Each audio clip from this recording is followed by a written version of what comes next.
Nandito si Luka, sa isang heater upang simulan ang larong ito. Mag-asawang humakbang pabalik ng 3S nagsusubok sa PNR, isang mahusay na lob kay Gafford laban sa isang nakaka-relax na depensa.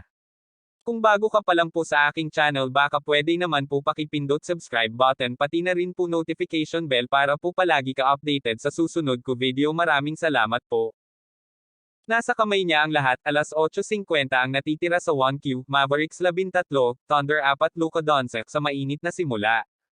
Nauna ang Dallas sa 36 hanggang 32 pagkatapos ng isa. Ang mundo ni Luka Doncic sa ngayon, 16 na puntos, walang katapusang pag-atres, mas maraming sipol sa puntong ito kaysa sa huling laro. Ang corner 3S ay corner 3-ing. Mavs 8 para sa 13 mula sa malalim.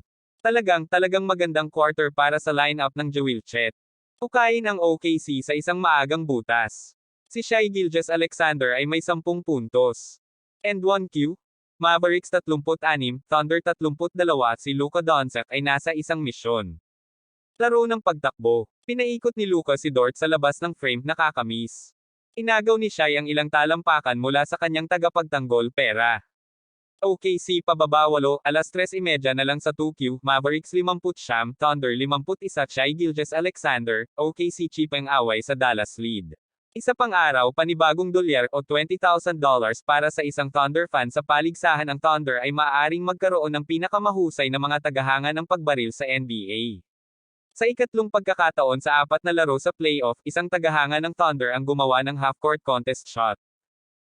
Late 2Q, nasugatan ni Daniel Gafford ang kamay. May nangyari sa kamay ni Gafford sa block ilang minuto ang nakalipas. After his miss there, mukhang dumiretso siya sa locker room. Halftime, Mavericks 68, Thunder 62. Luka Doncic, Dallas hawak ang OKC sa base ngayon. Dallas na may 68 hanggang 62 lead sa kalahati. Mas kamukha ni Luka si Luka ngayong gabi 7 para sa 11, paggawa ng mga mahusay na pagbabasa, mga madali, talaga. Bukas ang sulok dahil madalas itong kasama ng OKC. Si PJ Washington ay nabubuhay doon. Mavs 12 para sa 24 mula sa malalim. Si Shai na May 18, si Dub na May 14. Mahusay na tumugon ang OKC sa maagang depisit na iyon.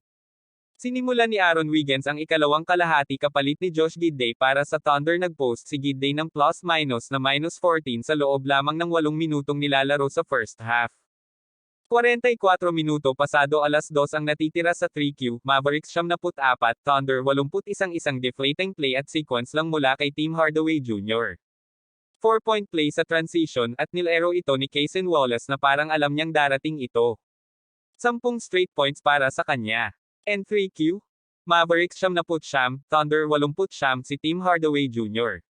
ang pumalit para sa Dallas. Nangunguna ang Dallas sa 79 hanggang 80 papasok sa pang-4. Marahil ay nasa lineup ng Dub para i-swing ang larong ito. Nagkaroon ng magagandang tugon si Mavs kasama na ang THJ Ron. Hindi nawala ang ugnayan ni PJ Washington. Thunder vs Mavericks takeaways. Luka Doncic, 3-point shooting naghatid sa Dallas ng Game 2 na panalo. Nakuha ng OKC ang unang pagkatalo sa playoffs na ito at ang una mula noong ika-5 ng Abril, 119 hanggang 110 na pagkatalo sa Game 2. Hindi kamukha ni Luka ang Luka ng Martes o huling round. 29 points, 10 rebounds, 7 assists. PJ Washington kills the corner, has 20. Thunder never found that final gear in the fourth. Pangwakas Mavericks 111, Thunder 110. Ang Dallas ties series sa 1-1. Huwag mo kalimutan mag-like and subscribe sa aking channel. Maraming salamat po.